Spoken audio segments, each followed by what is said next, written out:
Le soleil n'était pas encore complètement levé quand Luc est arrivé à l'hôpital pour son énième quart de travail. Il a marché dans les couloirs silencieux avec la familiarité de quelqu'un qui a déjà parcouru ce chemin maintes fois, mais ce jour-là était spécial, c'était son anniversaire. Même s'il ne s'attendait pas à plus que les habituelles félicitations de ses collègues, le destin avait réservé à Luc un cadeau inattendu. En passant par le service des traumatisés, Luc a vérifié les dossiers médicaux des patients comme d'habitude. Arrivé au lit d'une jeune femme plongée dans le coma depuis 2 ans, il s'est arrêté pour l'observer. Geneviève, comme il avait décidé de l'appeler, n'avait pas d'identification lorsqu'elle avait été trouvée et admise. Depuis lors, il la suivait avec un dévouement qui dépassait ses obligations. Alors qu'il réglait la perfusion et vérifiait les moniteurs, Luc s'est souhaité discrètement un joyeux anniversaire, quand soudainement, quelque chose d'incroyable s'est produit. Geneviève a commencé à bouger ses paupières, un signe qu'il avait appris à ne plus espérer. Rapidement, il s'est approché, prenant sa main avec douceur. « Et Geneviève ?» l'a-t-il appelé doucement. Ses yeux se sont ouverts lentement, se concentrant avec difficulté sur le visage qu'il observait avec espoir. « Où suis-je » Sa voix était un murmure rauque, confus et fragile. « Et vous êtes à l'hôpital » répondit Luc avec un sourire précautionneux, essayant de garder son calme malgré l'émotion qui l'envahissait. « Vous avez dormi pendant longtemps.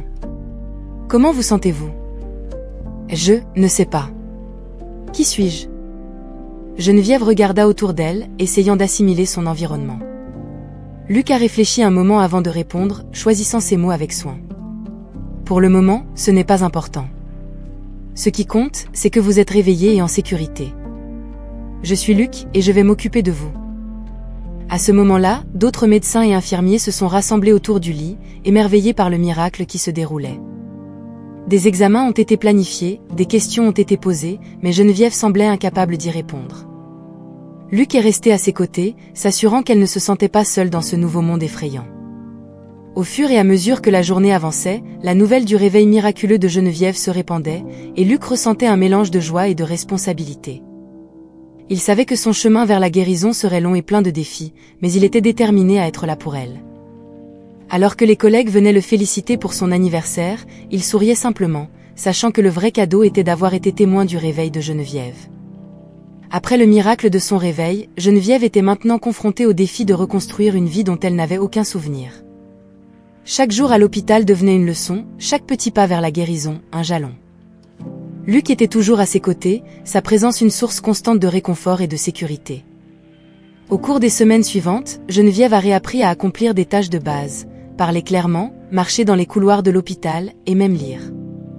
Luc a adapté sa routine pour inclure des séances de physiothérapie, des exercices de mémoire et de longues conversations qui n'étaient souvent pas sur sa santé, mais sur des films, des livres et de la musique, l'introduisant doucement à la vie au-delà des murs de l'hôpital.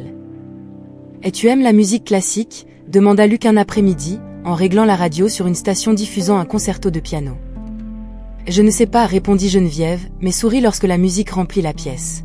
« Mais c'est beau. »« C'est Chopin » expliqua Luc. « Y un de mes préférés. » Geneviève écoutait, se laissant emporter par la mélodie.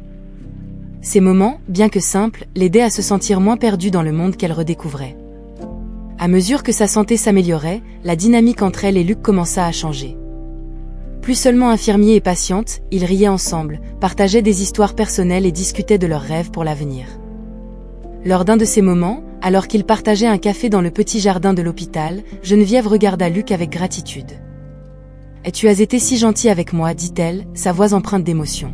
« Je apprécie vraiment ça. » Luc sourit, touché. « Et aider quelqu'un à retrouver son chemin est l'une des meilleures parties de mon travail. Mais avec toi, ça semble plus, comme si nous, apprenions ensemble. » Et c'était vrai. Tandis que Geneviève réapprenait à vivre, Luc découvrait de nouvelles facettes de sa propre existence, revigoré par sa force et sa résilience. Cette nouvelle amitié qui fleurissait entre eux semblait être un témoignage de la capacité humaine à se connecter et à trouver de l'espoir, même dans les circonstances les plus improbables. Avec le temps, Geneviève devint plus indépendante, son pas plus assuré, son regard plus confiant.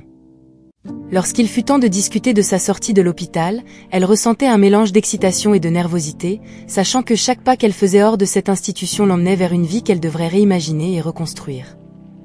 Le jour de sa sortie, elle dit au revoir à l'équipe les larmes aux yeux, mais quand elle regarda Luc, tenant son sac et lui souriant, Geneviève sentit une vague d'espoir. Ensemble, ils marchèrent hors de l'hôpital, prêts à explorer le monde qui les attendait, non seulement en tant que soignants et patientes, mais en tant que vrais amis. Geneviève prit une profonde inspiration en franchissant la porte de l'hôpital, l'air frais de la liberté se mêlant à l'anxiété et à l'attente d'une nouvelle vie. Luc était à ses côtés, partageant ce moment significatif. Ils marchèrent lentement à travers le jardin de l'hôpital, un silence confortable entre eux, chacun perdu dans ses pensées sur l'avenir. Dans les jours qui suivirent, Geneviève s'installa dans un petit appartement près de l'hôpital. Luc l'aida à s'adapter, passant souvent après ses quarts de travail pour vérifier comment elle se débrouillait seule. Ce furent des moments simples, préparant ensemble le dîner, choisissant des rideaux pour les fenêtres, riant devant de vieux films à la télévision, qui tissèrent une toile plus profonde dans leur relation. À chaque visite, il devenait évident que le lien qu'il avait formé entre les murs stériles de l'hôpital s'était transformé en quelque chose de plus profond et personnel. Geneviève, luttant toujours avec des lacunes dans sa mémoire, trouvait en Luc non seulement un soutien, mais un reflet d'elle-même qu'elle apprenait encore à aimer. « Et tu es à l'aise avec ça ?» demanda Luc un soir, alors qu'ils partageaient un canapé et une couverture. « Avec moi venant ici, avec nous ?» Geneviève se tourna vers lui, son regard sérieux. « Je ne sais pas beaucoup sur ce qui est normal, avoua-t-elle, mais ça me rend heureuse. »« Tu merense eureuse. » Est-ce suffisant pour être juste ? Luc sourit, soulagé. « Eh oui, c'est suffisant. Plus que suffisant. » Au fil des semaines devenant des mois, les visites de Luc sont devenues une partie attendue de la journée de Geneviève. Ils ont commencé à explorer la ville ensemble, de petites aventures vers un café local, un parc à proximité, une galerie d'art. Chaque expérience était une page blanche sur laquelle Geneviève pouvait écrire de nouveaux souvenirs, et Luc était plus qu'heureux d'en faire partie. Cependant, tout n'était pas facile. Geneviève se sentait parfois dépassée par sa dépendance émotionnelle à Luc, craignant que leur relation ne soit plus une conséquence de sa vulnérabilité qu'un choix conscient. Elle a exprimé ses inquiétudes lors d'une promenade nocturne, la ville illuminée autour d'eux, indifférente aux luttes humaines. « Je ne veux jamais que tu sentes que nous sommes ensemble juste parce que j'étais là quand tu avais besoin de moi, » dit Luc, s'arrêtant pour la regarder sous la douce lumière d'un lampadaire. « Je veux que nous soyons ensemble parce que c'est ce que nous voulons tous les deux. » Geneviève acquiesça, une décision se formant dans son cœur. « Et je choisis ça, » dit-elle simplement, « je te choisis. » Et ainsi, sous les étoiles comme témoins, ils ont scellé un nouveau chapitre de leur vie, plus défini par les circonstances qui les avaient réunis, mais par le choix mutuel d'explorer l'amour qu'ils avaient trouvé l'un en l'autre. Avec le temps, la relation qui avait commencé dans les circonstances les plus improbables s'est épanouie en quelque chose de vraiment beau, prouvant que la vie pouvait vraiment recommencer au-delà des murs d'un hôpital. L'adaptation à la vie en dehors de l'hôpital se poursuivait pour Geneviève, chaque jour apportant de nouvelles leçons et défis. L'un des plus grands défis était de trouver un but qui la ferait se sentir utile et indépendante à nouveau. Luc, observant la lutte interne de Geneviève pour trouver sa place dans ce nouveau monde, a parlé à Martin, l'un de ses amis de longue date, qui gérait une équipe de maintenance dans une grande demeure de la ville. Martin, un homme robuste avec un sourire facile et une disposition amicale, cherchait toujours des personnes fiables pour aider à entretenir la vaste propriété. Après une brève conversation avec Luc sur les compétences et la situation de Geneviève, il a accepté de la rencontrer pour un entretien informel. « Ne vous inquiétez pas, » lui dit Martin alors qu'ils étaient assis dans un café local. « Nous avons besoin de quelqu'un pour s'occuper des petites réparations et aider au nettoyage. C'est un bon point de départ, et vous pouvez apprendre à votre rythme. » Geneviève, un peu nerveuse mais reconnaissante pour l'opportunité, a accepté l'offre d'emploi. Le premier jour, elle a été présentée à l'imposante demeure, une structure élégante entourée de jardins soigneusement entretenus et de fontaines murmurantes en arrière-plan. Elle a ressenti un mélange d'admiration et d'intimidation en franchissant la grande porte d'entrée. Le travail consistait en des tâches simples, polir l'argenterie, maintenir les sols brillants et s'assurer que toutes les zones étaient impeccables pour les événements et réceptions fréquentes. Geneviève a découvert qu'il y avait une certaine satisfaction à voir le résultat de son travail, chaque surface propre reflétant son effort et son dévouement. Avec le temps, Geneviève a commencé à se familiariser avec chaque recoin de la grande maison. Elle apprenait vite, et Martin louait souvent son engagement et son attention aux détails. Les autres membres de l'équipe accueillaient également chaleureusement Geneviève, et elle commençait à se sentir partie prenante d'une communauté, quelque chose qu'elle appréciait énormément après son long isolement à l'hôpital. Le travail n'était pas seulement une source de revenus pour Geneviève, c'était une porte vers la reconstruction de son estime de soi et de son indépendance. Elle commençait à se sentir plus confiante dans ses compétences et dans le contrôle de sa vie. Luc remarquait ce changement, et son cœur se remplissait de fierté en voyant la femme qu'il aimait refleurir. Malgré la routine quotidienne et l'apparente normalité, il y avait quelque chose dans la maison qui faisait parfois pause à Geneviève et lui faisait ressentir un frisson de déjà-vu, une sensation inexplicable de familiarité avec l'environnement. Ces moments étaient fugaces et elle les mettait généralement de côté comme des effets résiduels de sa mémoire fragmentée, se concentrant sur sa gratitude pour la chance de recommencer, un jour à la fois. Geneviève avait établi une routine paisible dans la maison, trouvant du réconfort dans la régularité et l'ordre de son travail. Cependant, certains couloirs et salons évoquaient une sensation inexplicable de familiarité, comme si les ombres des murs chuchotaient des secrets qu'elle ne pouvait pas comprendre pleinement. Ces sensations de déjà-vu devenaient plus intenses chaque jour, jusqu'à ce qu'un incident inattendu fasse éclater le passé nébuleux dans sa réalité. C'était un après-midi typique lorsque Martin demanda à Geneviève de nettoyer l'aile ouest de la maison, une zone qui était généralement fermée aux visites et aux événements. Les pièces étaient recouvertes de housse en tissu et les photographies au mur étaient tournées ou recouvertes, une pratique qui l'intriguait mais qu'elle ne questionnait jamais. Alors qu'elle soulevait l'une des housses pour nettoyer une étagère de livres, une photographie encadrée tomba accidentellement, se retournant pour révéler le visage d'une femme que Geneviève reconnut instantanément. C'était elle-même, souriant à côté d'un homme qu'elle ne connaissait pas. L'image était perturbante dans sa familiarité. La femme sur la photo portait une robe élégante et un sourire radieux, visiblement à l'aise et heureuse dans son environnement. Choquée, Geneviève ramassa la photographie, examinant chaque détail. Dans un coin, une inscription disait Amélie et Christophe, été 2015. La découverte la laissa étourdie, son cœur battait la chamade alors qu'elle essayait de mettre en place les pièces de ce nouveau puzzle. Poussée par le besoin de comprendre, Geneviève commença à chercher d'autres indices dans la maison. Dans un tiroir, elle trouva des correspondances adressées à Amélie Durand, ainsi que plusieurs documents confirmant sa propriété sur la propriété. La réalité de la situation commençait à se dérouler devant elle. La vie qu'elle vivait en tant que Geneviève n'était qu'une façade, un rideau cachant sa véritable identité en tant qu'Amélie Durand, la maîtresse de cette maison. Prise dans un tourbillon d'émotions et de questions, Geneviève confronta Martin avec ses découvertes. L'homme, surpris et un peu nerveux, admit qu'il connaissait sa véritable identité, mais avait été instruit de ne rien révéler qui pourrait compromettre sa guérison. Amélie, tu dois comprendre que tout ce qui a été fait, c'était pour ton bien, expliqua-t-il, suggérant qu'elle parle avec Luc pour mieux comprendre la situation. Secouée, Geneviève a quitté son travail plus tôt ce jour-là, emportant avec elle la photographie et les documents. Elle avait besoin de réponses, et elle savait que seul Luc pourrait les lui fournir. En marchant de retour vers son appartement, l'image d'Amélie sur la photographie résonnait dans son esprit, chaque pas l'approchant un peu plus de la vérité sur elle-même, une vérité qui changerait toute une fois de plus. De retour dans son appartement, Geneviève tenait la photographie d'Amélie avec un mélange de fascination et de peur. Les murs autour d'elle semblaient se refermer sur elle alors que des fragments de mémoire commençaient à se mettre en place, révélant une histoire à laquelle elle n'avait jamais imaginé appartenir. Elle était Amélie Durand, une femme d'affaires prospère et la véritable propriétaire de la maison où elle travaillait. Assise dans le silence de son salon, les souvenirs ont commencé à affluer plus librement. Elle se voyait lors de réunions d'affaires, d'événements sociaux et de moments intimes dans sa propre maison, chaque souvenir apportant avec lui une sensation de puissance et d'appartenance que Geneviève n'avait jamais connue. Mais tous les souvenirs n'étaient pas agréables. Une après-midi particulièrement tendue ressurgit dans son esprit.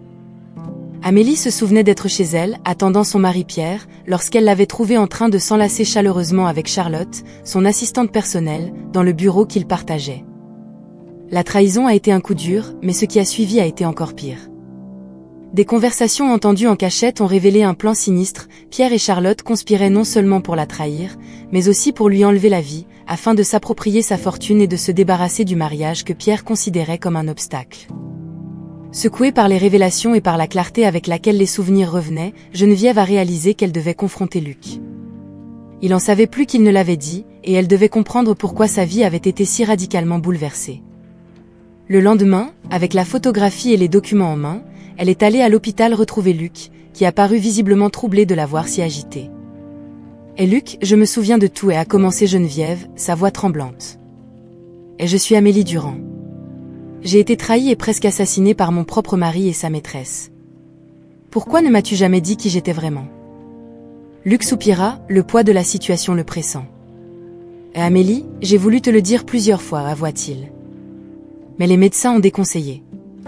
Ils craignaient que les souvenirs puissent affecter ta guérison ou pire, pourraient te mettre à nouveau en danger. Pierre et Charlotte n'ont jamais été arrêtés, il n'y avait pas suffisamment de preuves pour les incriminer, seulement des soupçons. » Geneviève Amélie se sentit à nouveau trahie, cette fois par Luc, bien qu'elle comprenne ses raisons. La complexité de ses émotions était écrasante, mais une chose était claire, elle avait besoin de justice. Résolue, Amélie a clairement fait comprendre à Luc qu'elle ne pouvait pas simplement revenir à la vie de Geneviève comme si rien ne s'était passé. « Je dois les affronter, Luc. Je dois reprendre ma vie en main et faire en sorte que justice soit faite, déclara-t-elle avec une résolution qui la surprenait même. Luc, comprenant sa détermination, a accepté de l'aider. Ensemble, ils ont commencé à planifier comment Amélie pourrait confronter son passé et revendiquer sa vie, sachant que le chemin à parcourir serait rempli de défis et de révélations encore plus profondes. Amélie a passé plusieurs jours plongée dans ses pensées et ses plans, déterminée à affronter son passé et les personnes qui ont essayé de la détruire. Avec l'aide de Luc, qui était maintenant pleinement engagé à la soutenir, ils ont commencé à élaborer une stratégie soigneusement pensée pour mettre en lumière les actions de Pierre et Charlotte. Cependant, avant de pouvoir les affronter directement, Amélie savait qu'elle devait renforcer ses bases émotionnelles et sociales, elle devait renouer avec sa famille. Les mains tremblantes, elle a composé le numéro de ses parents, qui croyaient avoir perdu leur fille dans un accident de voiture tragique, comme Pierre l'avait soigneusement orchestré et diffusé. L'appel a été répondu après quelques sonneries, et la voix familière de sa mère de l'autre côté de la ligne a fait battre son cœur plus vite.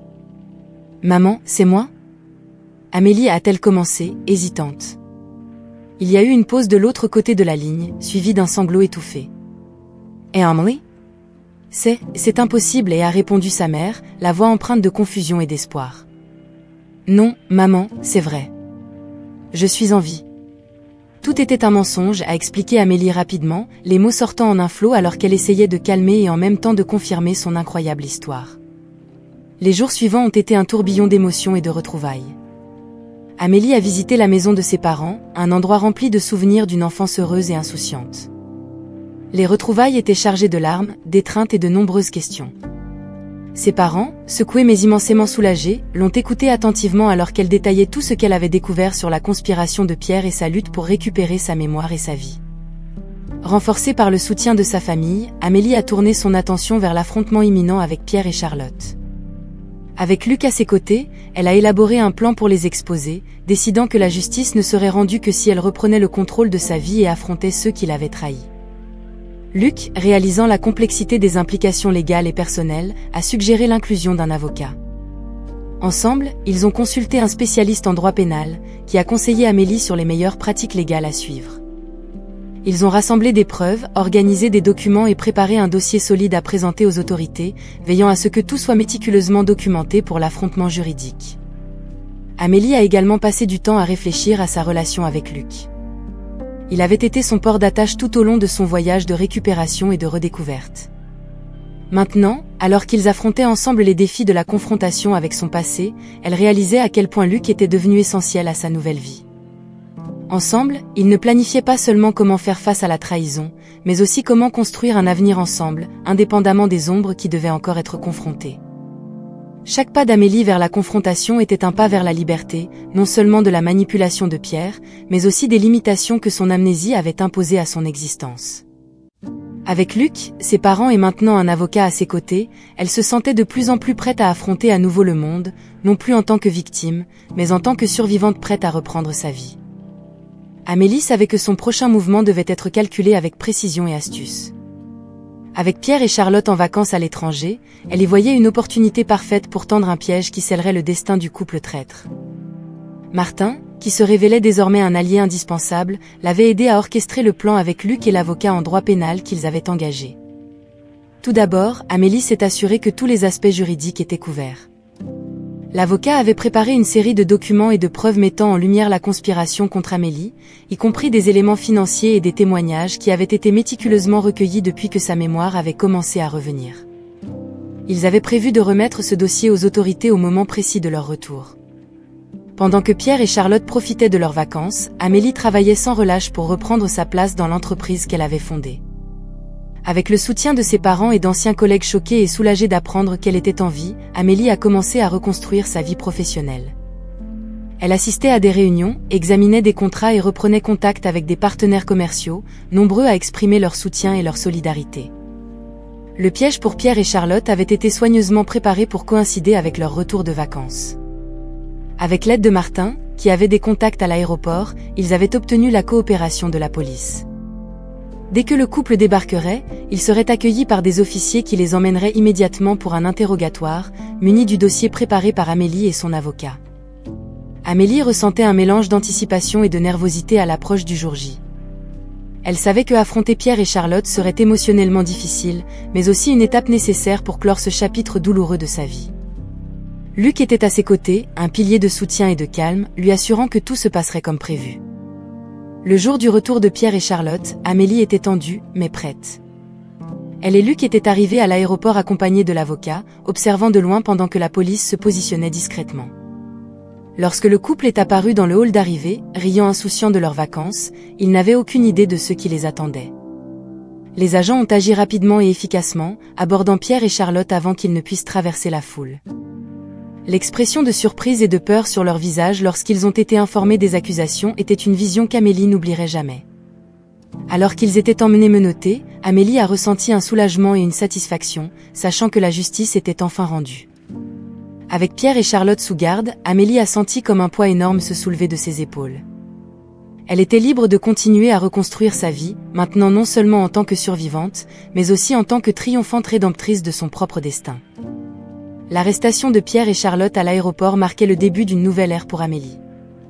Avec le couple maintenant face à la justice, elle pouvait enfin respirer librement et se concentrer sur la reconstruction de sa vie. La sensation de victoire était douce, mais Amélie savait qu'il restait encore beaucoup de travail à faire. Le lendemain de l'arrestation, Amélie a convoqué une conférence de presse. Avec le soutien de Luc et de son avocat, elle s'est préparée à révéler son histoire au monde, un récit de trahison, de résilience et de triomphe. Face aux journalistes et aux caméras, Amélie a raconté son extraordinaire parcours depuis son réveil du coma sans mémoire jusqu'à la découverte de sa véritable identité et du sinistre complot qui a failli lui coûter la vie. La vérité finit toujours par éclater au grand jour et a déclaré Amélie, sa voix ferme et claire. Et je suis là, non seulement pour revendiquer ma vie et mon identité, mais aussi pour m'assurer que justice soit rendue. Ces paroles ont résonné dans la salle, captant l'attention de tous présents et se propageant rapidement dans les médias. Après la conférence, Amélie s'est consacrée à reprendre le contrôle de son entreprise. Elle a rencontré l'équipe de direction, discutant des plans et des stratégies pour stabiliser la société après le tumulte causé par sa mort et son retour subséquent. Avec une combinaison de détermination et le soutien loyal de collègues qui croyaient en son leadership, Amélie a commencé à mettre en œuvre de nouvelles politiques et à rétablir d'anciens partenariats commerciaux. Sa capacité à diriger avec intégrité et une vision renouvelée a été accueillie avec enthousiasme, et l'entreprise a rapidement commencé à retrouver sa force et sa réputation sur le marché. Dans sa vie personnelle, Amélie a tenu à renouer avec des amis et des membres de sa famille qui avaient cru qu'elle était morte. Chaque retrouvaille était émouvante et parfois douloureuse, mais cruciale pour la reconstruction de son tissu social et émotionnel. Elle s'est également consacrée à renforcer sa relation avec Luc, qui avait été son pilier pendant les moments les plus difficiles. Ensemble, ils ont exploré ce que signifiait construire un avenir commun, basé sur le respect mutuel et l'amour profond qui avait grandi entre eux. Le retour triomphal d'Amélie ne concernait pas seulement le fait de retrouver sa place légitime, il s'agissait de redéfinir qui elle était et ce qu'elle représentait.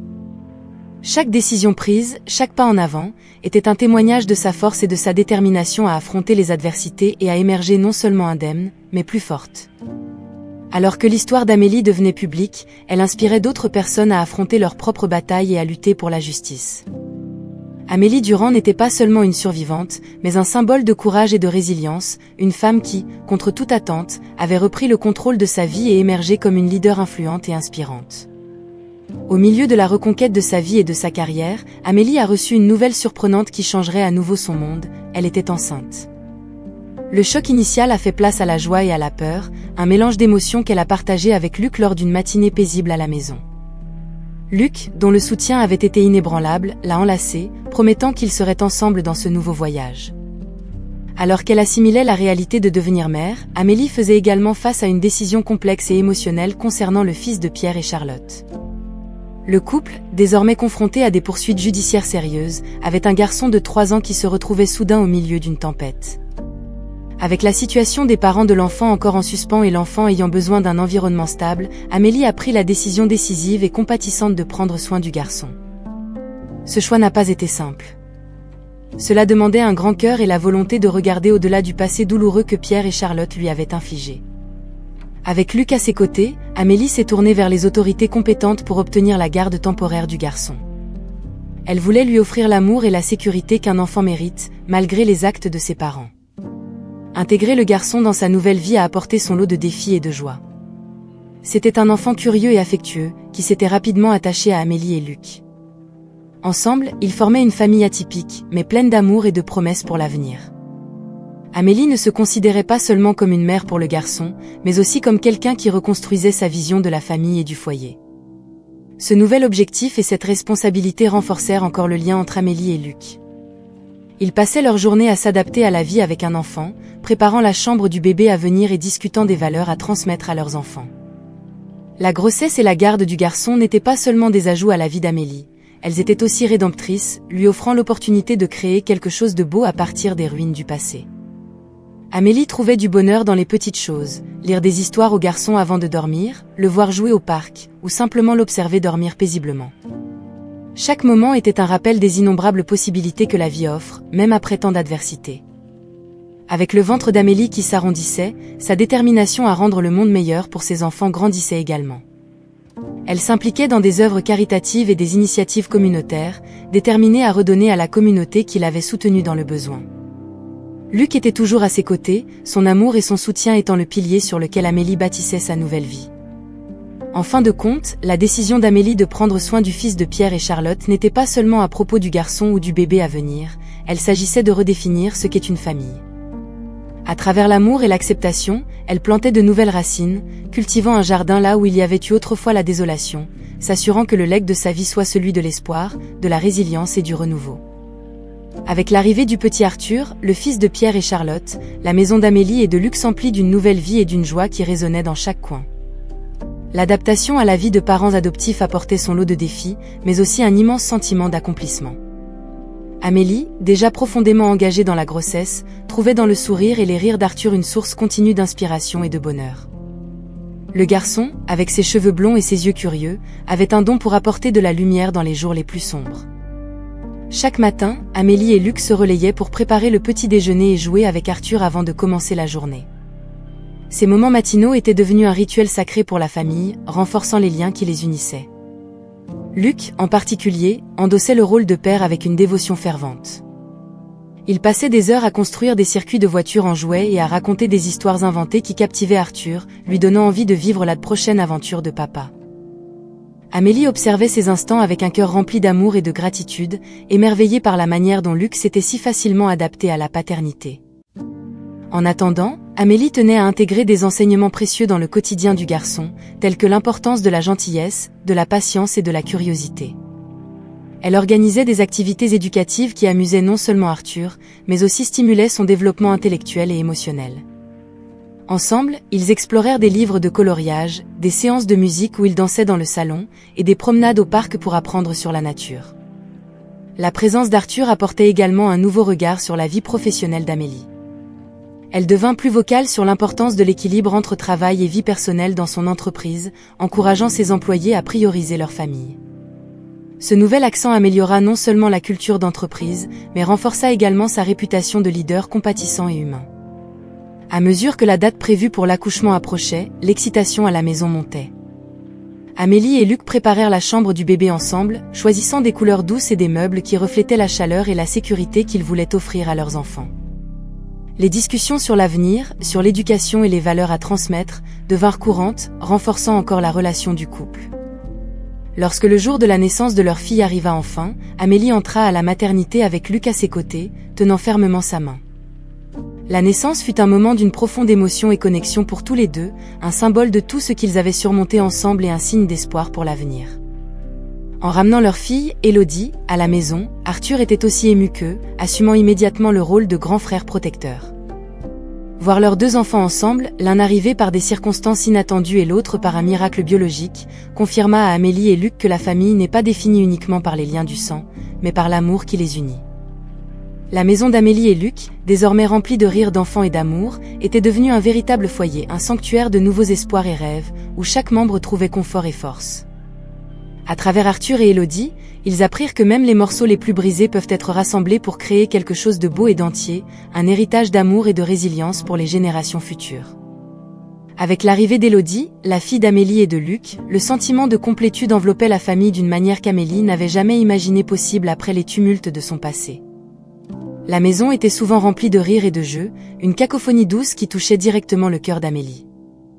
Luc, comme toujours, se révéla être un partenaire et un père dévoué, partageant avec Amélie les responsabilités et les joies de la parentalité.